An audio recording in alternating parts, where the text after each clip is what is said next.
7 جگہوں پر بسم اللہ مت پڑھنا ورنہ انسان کافر ہو جاتا ہے۔ بسم اللہ الرحمن الرحیم۔ قرآن مقدس اللہ کی عظیم کتاب ہے، یہ برکت والی کتاب ہے۔ اس کی آیتیں مومنوں کے لیے شفا ہیں۔ اس کے ایک ایک حرف میں 10 نیکیاں اللہ نے مقرر فرمائی ہیں۔ قرآن مقدس دنیا و آخرت کی پریشانیوں کا علاج ہے۔ قرآن مقدس رحمتوں کا خزانہ ہے، لیکن اس عظیم رحمت والے خزانے سے مالا مال ہونا ہے تو پہلے سچے دل سے بسم اللہ پڑھو، پھر اس خزانے کو کھولو اور زیادہ سے زیادہ اللہ کی رحمتوں کو حاصل کرو۔ جب قرآن مقدس جیسی عظیم کتاب بغیر بسم اللہ الرحمن الرحیم کے نہیں کھلتی تو دوسرے جائز کام کی برکتیں بغیر بسم اللہ کے کیسے حاصل ہو سکتی ہیں؟ حضرت عثمان بن عفان رضی اللہ تعالیٰ عنہ نے صلی اللہ علیہ وآلہ وسلم سے بسم اللہ کی نسبت سوال کیا۔ آپ نے فرمایا یہ اللہ تعالیٰ کا نام ہے، اللہ تعالیٰ کے بڑے ناموں اور اس میں اس قدر نزدیکی ہے جیسے آنکھ کی سیاہی اور سفیدی میں۔ تفسیر ابن ابی حاتم۔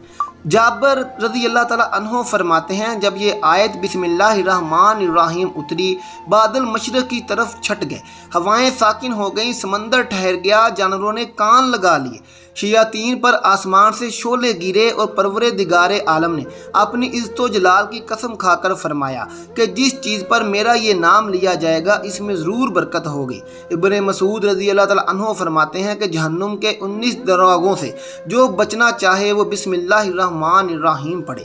اس کے بغیر 19 حروف ہیں اور ہر حرف ہر فرشتے سے بچاؤ بن جائے گا۔ اسے ابن عطیہ نے بیان کیا، لیکن کچھ ایسی جگہیں جہاں پر بسم اللہ الرحمن الرحیم پڑھنا حرام ہے، جائز ہی نہیں ہے۔ ہر انسان جہاں چاہتا ہے پڑھ لیتا ہے۔ کچھ لوگوں کو ایسی عادت بن جاتی ہے کہ وہ ہر کام کرنے سے پہلے ایک دم بسم اللہ پڑھتے ہیں، تو کچھ ایسی بھی جگہ ہے جہاں پہ بسم اللہ نہیں پڑھنا ہے۔ جہاں پر بسم اللہ انسان اگر پڑھے گا تو وہ گناہ گار ہوگا۔ بسم اللہ کا پڑھنا ایسی جگہوں پر، ایسے مقامات پر جائز ہی نہیں ہے۔ اب آپ یہ سمجھ لیجئے کہ کون سے مقامات پر بسم اللہ پڑھنا چاہیے، کن مقامات پر بسم اللہ نہیں پڑھنا چاہیے۔ ناظرین، آپ نے سنا ہوگا کہ ہر کام شروع کرنے سے پہلے بسم اللہ پڑھنا چاہیے، کیونکہ بسم اللہ الرحمن الرحیم کا معنی ہے کہ اللہ کے نام سے شروع جو بڑا مہربان نہایت رحم والا ہے۔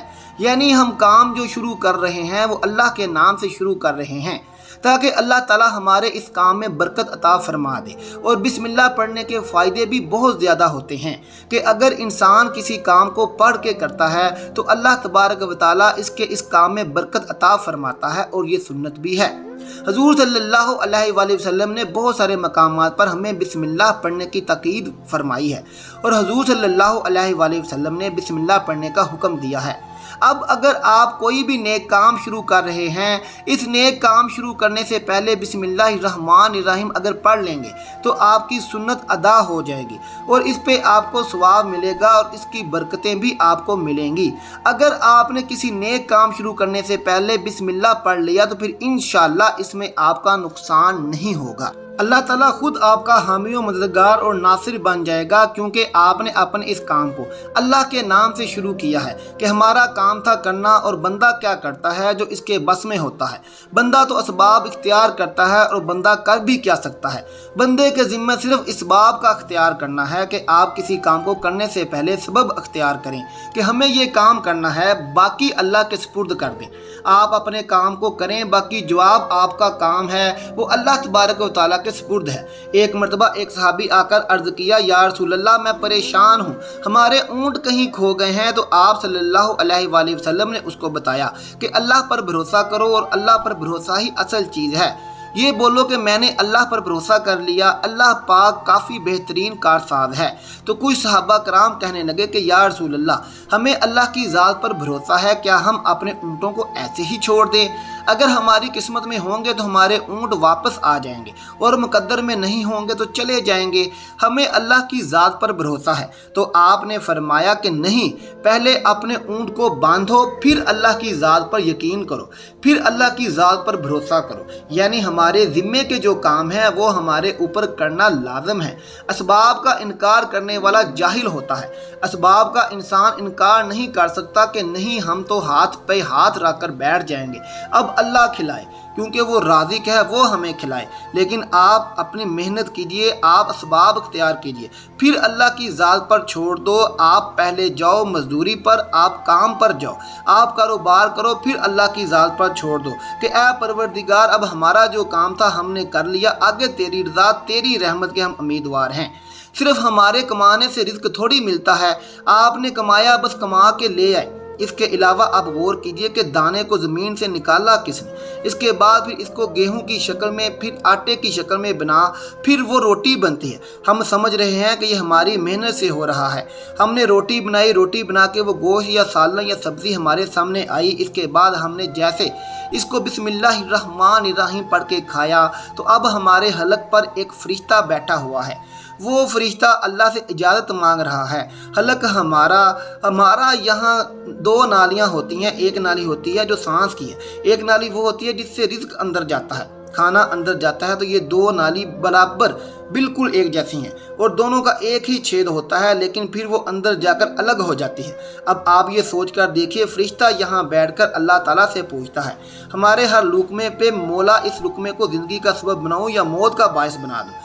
اب اللہ تعالیٰ کی مرضی ہو تو وہ لقمہ زندگی بن سکتا ہے، اور اگر اللہ کی مرضی نہیں تو وہ لقمہ موت بن جاتا ہے۔ یعنی اگر وہ لقمہ بجائے خوراک والی نالی میں جانے کے اگر وہ سانس کی نالی میں چلا جائے تو پھر انسان ختم ہو جائے گا۔ تو آپ دیکھیں ہم نے اتنے سارے کام کیے، لیکن فرشتہ یہاں پر بیٹھا ہوا ہے کہ اس نوالے کو، اس لقمے کو کہاں لے جانا ہے۔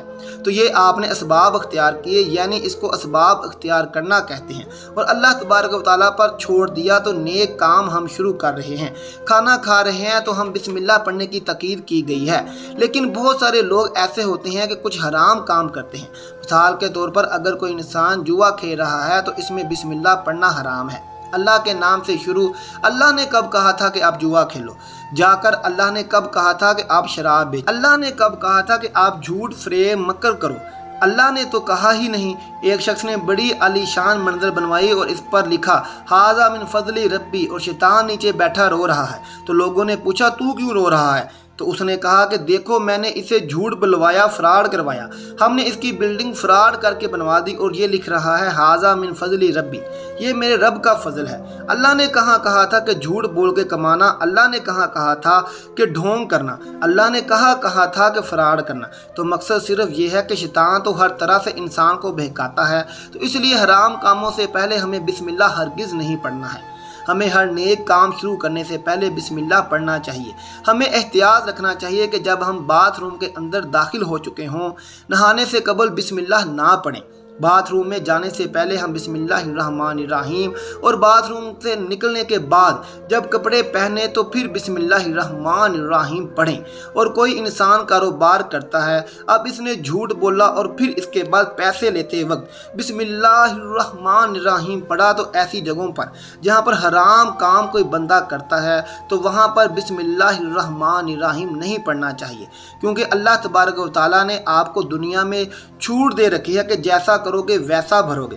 اللہ سب کو دیکھ رہا ہے کہ کون کیا کر رہا ہے۔ تو جو کچھ ہم کر رہے ہیں صحیح یا غلط، اس کے بعد پھر لوگ کہتے ہیں کہ یہ اللہ کی مرضی ہے۔ یاد رکھنا اللہ کی مرضی نہیں، اللہ کی اجازت ہے۔ اللہ نے آپ کو اجازت دی ہوئی ہے، بس اللہ نے چھوٹ دی ہوئی ہے کہ کر لو دنیا میں جیسا کرنا ہو۔ اللہ ظالم کو ڈھیل دیتا ہے، لیکن جب پکڑتا ہے تو چھوڑتا نہیں ہے۔ اللہ کی پکڑ بڑی سخت ہے۔ تو دنیا میں اللہ دیکھ رہا ہے، یہ مرضی نہیں ہے اللہ کی کہ آپ گناہ کرو، لیکن اللہ نے بس اجازت دی ہوئی ہے کہ آپ کر لو، دیکھیں کتنا کرو گے۔ ایک دن آؤ گا میرے پاس، جب آؤ گے تب ہی فیصلہ کریں گے۔ مالک یوم دن، انصاف کے دن کا حاکم تو اللہ کی ربوبیت سمجھیے، اور ہمیں یہ سمجھنا چاہیے کہ کون سے کام ہمیں کب کرنے ہیں، کب نہیں کرنے چاہیے۔